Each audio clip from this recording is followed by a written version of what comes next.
স্বপ্নাঙ্গন, স্বপ্ন যেখানে সত্যি হয়। আমরা তুলে ধরবো আপনার সৃষ্টি, আপনার প্রতিভা। অংশগ্রহণ করতে যোগাযোগ করুন 7003226279 বা 9073121608 এই নাম্বারে। অনুষ্ঠানটি দেখুন শুধুমাত্র চ্যানেল ভিশনে। আপনারা দেখছেন চ্যানেল ভিশন আয়োজিত স্বপ্নাঙ্গন অনুষ্ঠান।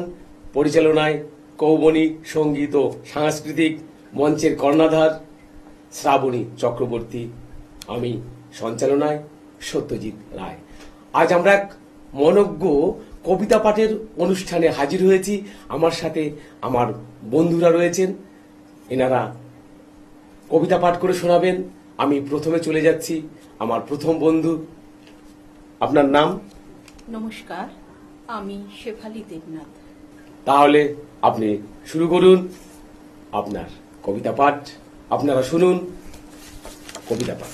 এক গায়ে, রবীন্দ্রনাথ ঠাকুর। আমরা দুজন একটি গায়ে থাকি, সেই আমাদের একটি মাত্র সুখ।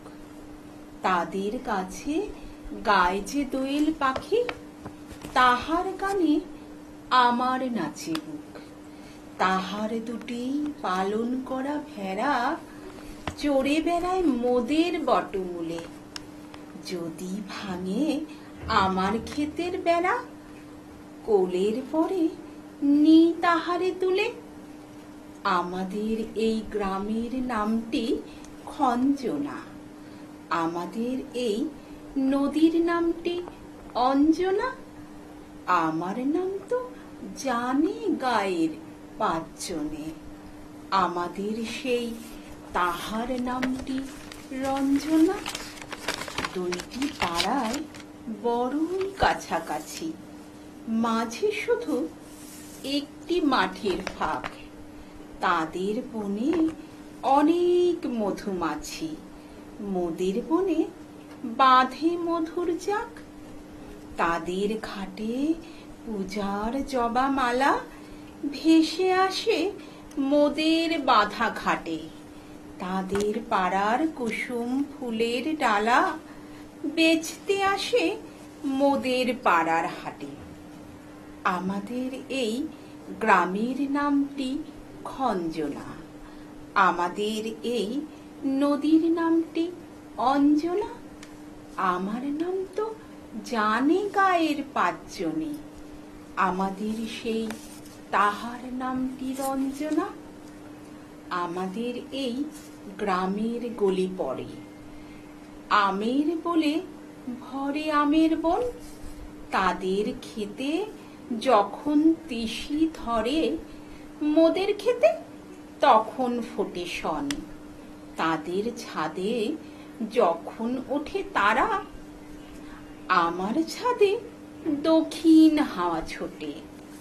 তাদের বনে ঝরে শ্রাবণ ধারা, আমার বনে কদম ফুটে ওঠে। আমাদের এই গ্রামের নামটি খঞ্জনা, আমাদের এই নদীর নামটি অঞ্জনা। আমার নাম তো জানে গায়ের পাঁচজনে, আমাদের সেই তাহার নামটি রঞ্জনা। নমস্কার। আমরা দুজন একটি গায়ে থাকি, সেই আমাদের একটি মাত্র সুখ। এই কবিতাটা রবি ঠাকুর যখন লিখেছিলেন, উনি তখন অবিভক্ত বাংলার কুষ্টিয়ার সাদাতপুরে থাকতেন। সেখানে বসেই তৈরি করলেন এই অসামান্য কবিতা। সত্যি মন কেড়ে নেওয়ার মতো, খুব ভালো লাগলো। এই বলে প্রথম বন্ধু শেষ করছে আমাদের কবিতা পাঠ। এবার আমরা আসবো দ্বিতীয় বন্ধুর কাছে। নমস্কার। নমস্কার। আচ্ছা, আপনার নাম এবং আপনার পরিচয়টা? আমার নাম মৌসুমী বিশ্বাস, আমি ব্যারাকপুর থেকে এসেছি। আজকে আপনি আমাদের কি শোনাবেন? আমি অনিন্দ্য মুখোপাধ্যায়ের একটি কবিতা, এক পশলা বৃষ্টি। যেহেতু বাইরে আজকে খুব বৃষ্টি হচ্ছে, তাই আমি একটা বৃষ্টির কবিতাই রাখলাম আমার নিবেদনে। খুব ভালো, খুব ভালো। আমরা চলে যাচ্ছি কবিতা পাঠে, আপনারা কবিতা পাঠ শুনুন। এক পশলা বৃষ্টি, অনিন্দ্য মুখোপাধ্যায়। বিকেলের হঠাৎ বৃষ্টি। ব্যালকানিতে দাঁড়িয়ে আমি তার শব্দ শুনছিলাম। ছোবার চেষ্টা যে একেবারে করিনি তা নয়, তবু ছুতে পারিনি লম্বা সানশেডের জন্য। বৃষ্টি গড়িয়ে পড়ে শটান পৌঁছে যাচ্ছে সামনের লনে।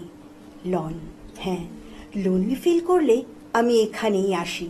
ঘাসের উপর হাঁটতে হাঁটতে গাই, আমার মুক্তি ধুলায় ধুলায় ঘাসে ঘাসে এই আকাশে, আমার মুক্তি আলোয় আলোয়। যদিও আকাশটা ঠিকঠাক দেখা যাচ্ছে না এখন, মাঝে মধ্যে যখন করকর করে বাজ পড়ছে তখন এক ঝলক সব পরিষ্কার। তারপর আবার ঝুমঝুম ঝমঝম রিন রিন শব্দ। জানি নে কিছুতে কেন যে মনো লাগে না, ঝড়ো ঝড়ো মুখর বাদর দিনে, আজি ঝড়ো ঝড়ো মুখর বাদর দিনে। গানটা গাইতে গাইতে উত্তরের রাস্তার দিকে চোখ গেল। এক দল ছেলে মেয়ে রং বেরঙের ছাতায় বৃষ্টি যাপন করতে রাস্তায় নেমেছে। তাদের সম্মিলিত কণ্ঠস্বর আমাকে টানছে। আমি এক ছটকায় উত্তরের জালনায় এসে শুনি তারা বলছে, কিসের প্রেমে অমন করে পড়ছে ফোঁটাগুলো, কিসের প্রেমে অমন করে পড়ছে ফোঁটাগুলো, বীরভোক্কা কলঙ্কিনী তাও তোমাকে ছুলো, লোকলজ্জার ভয় ডর নেই এমন তরুণ এসা। বৃষ্টি তোমার প্রেমিক নাকি কেবল ভালোবাসার মানুষ? বলেই দুই নারীতে এক হলো একসাথে। বুকের ভেতর মেঘলা নাকি মেঘের গান বাজে, বাজলো শাঁখের আওয়াজ, এলো ঠাকুর ঘরে মা। বৃষ্টি তুমি অমন করে ছুঁড়ছো কেন পা? পায়ের লোমে জলের ফোঁটা, ভিজলো জুতো জোড়া। বৃষ্টি আমায় ডাকছো নাকি আমার মন গড়া? গল্প বুনি অল্প আলোয় তোমায় নিয়ে স্টোরি, আমায় নিয়ে আর ভেবো না, আমি অমন করি। মেঘলা দিনে বৃষ্টি খুঁজি, তপ্ত দিনে আলো। এমন সময় কিভাবে যেন বৃষ্টি থেমে গেল। বৃষ্টি আমি কখন থেকে কাঁদছি আমি বুঝিনি। বুঝলাম যখন গেটের সামনে তোমার গাড়ির হর্নের আওয়াজ পেলাম। দারোয়ান গেট খুলে দিল আর আমি চোখের জল মুছে নিয়ে নিজেকে বললাম, গেট রেডি। তুমি ঘরে এসে আমাকে বললে, ধ্যাত বিরক্তিকর বৃষ্টি, তার মধ্যে বাইরে আবার এক পাল ছেলে মেয়ে আদিক্ষেতা করছে, যত সব। এসি চালিয়ে চা করে আনতে বললে। আবার আমি বাধ্যতার মোড়কে মুড়ে ফেললাম অবাধ্য এক পশলা বৃষ্টিকে। নমস্কার। আমরা হারিয়ে গেলাম নস্টালজিকে। আষাঢ়স্য প্রথম আষাঢ় মাস, আজ দ্বিতীয় আষাঢ়। আর সেই আষাঢ় মাসের প্রকৃতির এত সুন্দর বৈচিত্র্য কবিতাটার মধ্যে আমরা ভেসে গেলাম পল্লীগ্রাম এবং এই বাংলার রূপকার সেই রবি ঠাকুরের ভাষায় আবার বলতে হয়, তুমি আনন্দ তুমি বে হিসেবি নাহি তব খতিয়ান, মরুভূমি আনো মেরু সম্পদ, মরা গাঙে আনো পান। যাই হোক না কেন, আপনারা দেখছেন চ্যানেল ভিশন, আর এই চ্যানেল ভিশনের স্বপ্নাঙ্গন অনুষ্ঠান। এবারে আমি একটু ছোট্ট কবিতায় চলে যাচ্ছি। আমি বাংলায় কথা বলি, কারণ এই প্রকৃতির মাঝে আমি হারিয়ে গেলাম। কারণ বর্ষার কবিতা শুনতে শুনতে আমি বাংলার রূপ এবং মনীষীদের কথা একটু তুলে ধরি। আমি বাংলায় কথা বলি, আমি বাংলায় হেঁটে চলি, তাই তো আমার অঙ্গে মাখাই এই বাংলার পথের ধুলি। বাংলা আমার পহেলা বৈশাখ হালখাতার নিমন্ত্রণ, বাংলায় আমার 12 মাসের 13টি পার্বণ, বাংলা আমার স্বরবর্ণ বিদ্যাসাগর মশায়, বাংলা আমার রবীন্দ্রনাথ, তাকে প্রণাম জানাই। বাংলায় আমার পথের পাঁচালী অপু দুর্গার বুলি, বাংলায় আমার বিদ্রোহী কবি অগ্নি বিনায় সুর তুলি, বাংলায় আমার বন্দে মাতারম আনন্দ মর্যে পাই, বাংলায় আমার নেতাজি সুভাষ বিপ্লবীদের গান গাই, বাংলায় আমার অজয় কেদুল মানবুমার শিলচর ভাষার বুলি, বাংলায় আমার নবদ্বীপ ধাম বৈষ্ণবের পদধূলি, বাংলায় আমার দক্ষিণেশ্বর, কলকাতায় আর বেলুর মর্যে বাই, বাংলায় আমার বিবেকানন্দ, যার তুলনা নাই। তাই বাংলার রূপ বৈচিত্র্য যত তুলে ধরবো ততই কম্বল হবে। এখানে আমরা শেষ করছি আমাদের প্রথম নিবেদন, আমাদের চ্যানেল ভিশনের প্রভাত ফেরির প্রথম অনুষ্ঠান এখানেই শেষ করছি। নমস্কার, সবাই ভালো থাকবেন। আমরা ফিরে আসছি আবার একটা ব্রেকের পর।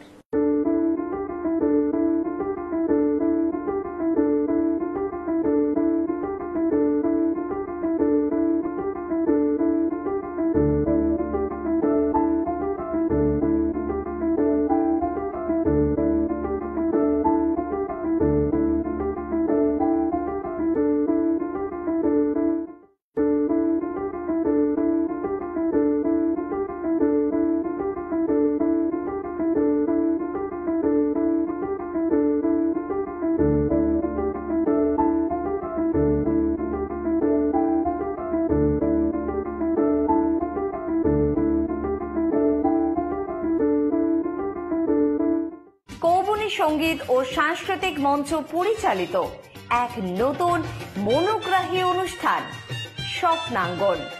স্বপ্ন যেখানে সত্যি হয়। আমরা তুলে ধরব আপনার সৃষ্টি, আপনার প্রতিভা। অংশগ্রহণ করতে যোগাযোগ করুন 7003226279 বা 9073121608 এই নাম্বারে। অনুষ্ঠানটি দেখুন শুধুমাত্র চ্যানেল ভিশনে। নমস্কার, ফিরে এলাম ব্রেকের পর। আপনারা দেখছেন চ্যানেল ভিশন। কৌবনী সঙ্গীত ও সাংস্কৃতিক মঞ্চের কর্ণধার শ্রাবণী চক্রবর্তী পরিচালিত, আমি সঞ্চালনায় সত্যজিৎ রায়। আজ আমরা কবিতা পাঠের অনুষ্ঠানে হাজির হয়েছি। এক মনোজ্ঞ অনুষ্ঠান। আমার সামনে এখন উপস্থিত হয়েছেন আমাদের দাদা ভাই। আপনার দাদা পরিচয়টা? সুবীর দে। আপনি কোত্থেকে এসেছেন? আমি অশোকনগর থেকে। আচ্ছা, আপনার এই কবিতা প্রেম, এটা আপনার প্রথম থেকেই আছে? হ্যাঁ, এটা আমার ছোটবেলা থেকেই কবিতার উপর আমার একটু ঝোঁক ছিল। আচ্ছা, আপনি কবিতা পাঠ করেন এবং মঞ্চে মঞ্চে অনুষ্ঠান করেন? হ্যাঁ, বিভিন্ন জায়গায়। তাহলে আজকে আপনি আমাদের কি শোনাচ্ছেন? আজকে আমি রবীন্দ্রনাথ ঠাকুরের হঠাৎ দেখাটা শোনানোর ইচ্ছা ও, প্রকাশ করছি। খুব ভালো। তাহলে আপনি শুরু করুন। আজ হঠাৎ দেখা। নমস্কার, আমি পরিবেশন করছি রবীন্দ্রনাথ ঠাকুরের হঠাৎ দেখা। রেলগাড়ির কামরায় হঠাৎ দেখা, ভাবিনি সম্ভব হবে কোনোদিন। আগে ওকে বারবার দেখেছি লাল রঙের শাড়িতে, ডালিম ফুলের মতো রাঙা। আজ পড়েছে কালো রেশমের কাপড়, আঁচল তুলেছে মাথায়, দোলন চাপার মতো চিকন গৌড় মুখখানি ঘিরে। মনে হলো কালো রঙের একটা গভীর দূরত্ব ঘনিয়ে নিয়েছে নিজের চারদিকে। যে দূরত্ব সর্ষে ক্ষেতের শেষ সীমানায় শালবনের নীলাঞ্জনে। থমকে গেল আমার সমস্ত মনটা। চেনা লোককে দেখলেন অচেনার গাম্ভীর্যে। হঠাৎ খবরের কাগজ ফেলে দিয়ে আমাকে করলেন নমস্কার। সমাজবিধির পথ গেল খুলে, আলাপ করলেন সরো। কেমন আছো, কেমন চলছে সংসার ইত্যাদি। সে রইল জানালার বাইরের দিকে চেয়ে, যেন কাছের দিনের ছোঁয়াচ পার হওয়া চাহনিতে দিলে অত্যন্ত ছোট দুই একটা জবাব। কোনোটা বা দিলেই না। বুঝিয়ে দিলে হাতের অস্থিরতায় কেন এসব কথা। এর চেয়ে অনেক ভালো চুপ করে থাকা। এর চেয়ে অনেক ভালো চুপ করে থাকা। আমি ছিলাম অন্য বেঞ্চিতে ওর সাথীদের সঙ্গে। একসময় আঙুল নেড়ে জানালে কাছে আসতে। মনে হলো কম সাহস নয়। বসলো মোর এক বেঞ্চিতে। গাড়ির আওয়াজের আড়ালে বললে মৃদুস্বরে, কিছু মনে করো না। সময় কোথা সময় নষ্ট করার? আমাকে নামতে হবে পরের স্টেশনে। দূরে যাবে তুমি, দেখা হবে না আর কোনোদিন। তাই যে প্রশ্নটার জবাব এতকাল থেমে আছে শুনবো তোমার মুখে। সত্য করে বলবে তো? আমি বললাম বলবো। বাইরের আকাশের দিকে তাকিয়ে শুধলো, আমাদের গেছে যে দিন একেবারেই কি গেছে, কিছুই কি নেই বাকি। একটুকু রইলেন চুপ করে, তারপর বললেন, রাতের সব তারারাই আছে দিনের আলোর গভীরে। খটকা লাগলো, কি জানি বানিয়ে বললেন নাকি। ও বললে, থাক এখন যাও ওদিকে। সবাই নেমে গেল পরের স্টেশনে। আমি চললাম একা। রেলগাড়ির কামরায় হঠাৎ দেখা। ভাবিনি সম্ভব হবে কোনোদিন। আমি চললাম একা। নমস্কার। হঠাৎ দেখা কার সাথে? প্রেমিকার সাথে। কোন প্রেম? কল্পনার প্রেম। রবি ঠাকুর মানে সমগ্র পৃথিবী, আর রবি ঠাকুর মানে কল্পনার অতীত, যেখান থেকে আমরা ফিরে আসতে পারি না। প্রেম বলি, বিরহ বলি, বিচ্ছেদ বলি, ভালোবাসা বলি, সব রবি ঠাকুর। তাই সত্যি মনোমুগ্ধকর এক কবিতা শুনলাম। আর এবার আমরা ফিরে আসছি আমাদের দিদিভাইয়ের কাছে। দিদিভাই কি কবিতা বলবেন? আমি রবীন্দ্রনাথের কৃপণ বলবো। আচ্ছা, কৃপণ, খুব সুন্দর কবিতা। আপনার একটু পরিচয়টা দেবেন, তারপরে আপনি শুরু করবেন আপনার ভাষ্য। আমি সুমিত্রা ব্যানার্জি, আমি উত্তরপাড়া থেকে এসেছি। আমি কবিতা আবৃত্তি এগুলো খুব ভালোবাসি এবং কিছু কিছু জায়গায় প্রোগ্রাম করে থাকি। এটাই আমার খুব ভালো লাগার একটা জায়গা। হ্যাঁ, আমরা প্রত্যেকেই এই সাংস্কৃতিক কিছু কম বেশি করে যুক্ত আছি। তাই দিদিভাই আর কথা না বাড়িয়ে আমরা সরাসরি চলে যাব মূল অনুষ্ঠানে। আপনি শুরু করুন আপনার কবিতা পাঠ। আমার দুটি কবিতা, তার মধ্যে প্রথম কবিতা হলো রবীন্দ্রনাথ ঠাকুরের কৃপণ। আমি ভিক্ষা করে ফিরতেছিলেম গ্রামের পথে পথে, তুমি তখন চলেছিলে তোমার স্বর্ণরথে। অপূর্ব এক স্বপ্ন সম লাগতেছিল চক্ষে মম। কি বিচিত্র শোভা তোমার, কি বিচিত্র সাজ। আমি মনে ভাবতেছিলেম এ কোন মহারাজ। আজি শুভক্ষণে রাত পোহালো, ভেবেছিলেম তবে আজ আমারে দাঁড়ে দাঁড়ে ফিরতে নাহি হবে। বাহির হতে নাহি হতে কাহার দেখা পেলেম পথে। চলিতে পথ ধন ধান্য ছড়াবে দুই ধারে। মুঠা মুঠা কুড়িয়ে নেব, নেব ভারে ভারে। দেখি সহসা থেমে গেল আমার কাছে এসে। আমার মুখ পানে চেয়ে নামলে তুমি হেসে। দেখে মুখের প্রসন্নতা জুড়িয়ে গেল সকল ব্যথা। হেনকালে কি সেরে লাগি তুমি অকস্মাৎ। আমায় কিছু দাও গো বলে বাড়িয়ে দিলে হাত। বলি, এ কি কথা রাজাধিরাজ, আমায় দাও গো কিছু। শুনে ক্ষণকালের তরে রইনু মাথা নিচু। তোমার কি বা অভাব আছে ভিখারি ভিক্ষুকের কাছে। এ কেবল কৌতুকের বসে আমায় প্রবঞ্চনা। ঝুলি হতে দিলেম তুলে একটি ছোট কণা। যবে পাত্রখানি ঘরে এনে উজাড় করি, এ কি ভিক্ষা মাঝে একটি ছোট সোনার কণা দেখি। দিলেম যারা আজ ভিখারিরে, স্বর্ণ হয়ে এলো ফিরে। তখন কাঁদি চোখের জলে দুটি নয়ন ভরে। তোমায় কেন দেইনি আমার সকল শূন্য করে। নমস্কার। আমার দ্বিতীয় নিবেদন কাজী নজরুল ইসলামের রাজভিখারি। কোন ঘর ছাড়া বিবাগীর বাঁশি শুনে উঠেছিলে জাগি। ওগো চির বৈরাগী, দাঁড়ালে ধুলায় তব কাঞ্চন কমল কানন ত্যাগী। ওগো চির বৈরাগী, ছিলে ঘুমো ঘোরে রাজার দুলাল। জানিতে না কে সে পথের কাঙাল। ফেরে পথে পথে ক্ষুধাতুর সাথে ক্ষুধার অন্ন মাগি। তুমি সুধার দেবতা, ক্ষুধা ক্ষুধা বলে কাঁদিয়া উঠিলে জাগি।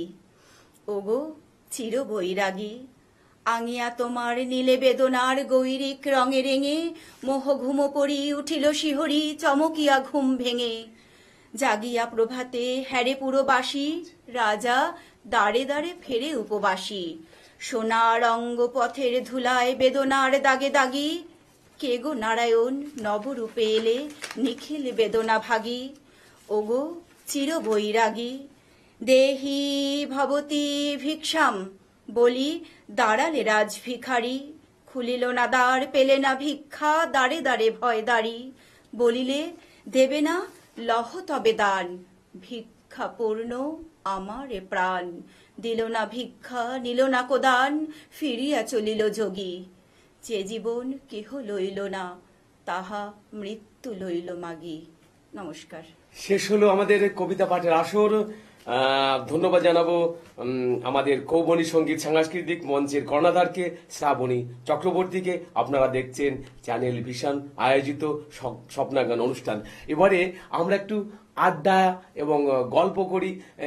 আমাদের আপনার দাদা, আপনার নামটা আবার বলবেন এবং আমরা একটু আড্ডা মারি। যে আড্ডাটা হচ্ছে আমরা কবিতা, শ্রুতি নাটক, আমরা মঞ্চ অভিনয় করি, তার সামান্য একটু অভিজ্ঞতা আমরা যদি এখানে শেয়ার করি। অ্যাকচুয়ালি আমার কথা যদি বলি, আবৃত্তি আমার একেবারে ছোটবেলায়, আবৃত্তি শ্রুতি নাটক ছোটবেলা থেকেই একটা শখ। তারপরে স্কুল কলেজ থেকে একটু মঞ্চ নাটকের একটু ঝোঁকটা বাড়লো, সেখান থেকে মঞ্চ নাটকেও একটু এসেছিলাম। আচ্ছা, তো এখন বর্তমান অবস্থায় মঞ্চ নাটকটা একদম করাই হয় না, ওটা অনেকটাই সময়ের ব্যাপার। হ্যাঁ, মঞ্চ নাটক করতে গেলে এটা প্র্যাকটিক্যালি করতে হয়, কারণ শ্রুতি নাটক সম্পূর্ণ আলাদা এবং গীতি আলেখ্য সম্পূর্ণ আলাদা। আর মঞ্চ নাটক করতে গেলে সেখানে অঙ্গভঙ্গি দিয়ে এটা করতেই হয়, আর সময়ের সাপেক্ষ। আবার দিদি, আপনার একটু ছোট্ট করে। হ্যাঁ, আমারও এটা খুব ছোটবেলা থেকে ভালো লাগার জায়গা, কিন্তু সেভাবে আমার সুযোগ সুবিধা পাইনি, তো করতে পারিনি। এখন মেয়ে বড় হয়ে গেছে, সব সংসার টংসার সব ঠিকঠাক আর কি। তা এখন একটু নিজের জন্য একটু সময় বার করে এখন এই কবিতা আবৃত্তির মধ্যে একদম নিজেকে খুব ডুবিয়ে রেখেছি। সুন্দর। এবং সমস্ত দর্শকদের উদ্দেশ্যে আমি বলছি, আপনারা যদি চ্যানেল ভিশনে এসে আপনাদের অনুষ্ঠান, আপনাদের পারফর্মারকে যদি আপনারা তুলে ধরতে চান, তাহলে আমাদের স্ক্রিনে যাওয়া যে নাম্বারে, এই নাম্বারে আপনারা যোগাযোগ করবেন। এবং আপনারা এখানে আসলে আপনারা অনুভূতি করতে পারবেন যে আপনি যে ঘরে বসে আছেন, আপনি যে প্র্যাকটিস করেন, সেটা কিন্তু এখানে আসলে তুলে ধরা যাবে। আর এত সুন্দর প্ল্যাটফর্ম আমরা যে পেয়েছি, এটা সত্যি চ্যানেল ভিশনকে আমরা অনেক অনেক ধন্যবাদ জানাই। আবার আমি ছোট্ট আমার কবিতার শেষের দিকে বলে ফিরে আসি। আমি বাংলায় কথা বলি, বাংলা আমার পল্লী মায়ের স্বর্গ সুখের আঁচল, বাংলায় আমার কিষান কিষানির মাঠে সোনার ফসল, বাংলায় আমার 7 সমুদ্র 13 নদী খাল বিল, বাংলায় আমার গঙ্গা পদ্মায় ওরে শঙ্কচিল, বাংলায় আমার শাল পিয়াল তাল নারিকেল সুপারি ধান, বাংলায় আমার অমর 21, বাংলাদেশ তার নাম, বাংলাদেশ তার বল। এই বলে শেষ করছি আমাদের অনুষ্ঠান। সবাই ভালো থাকবেন, আবার কোনো একদিন আপনাদের সাথে দেখা হবে। নমস্কার।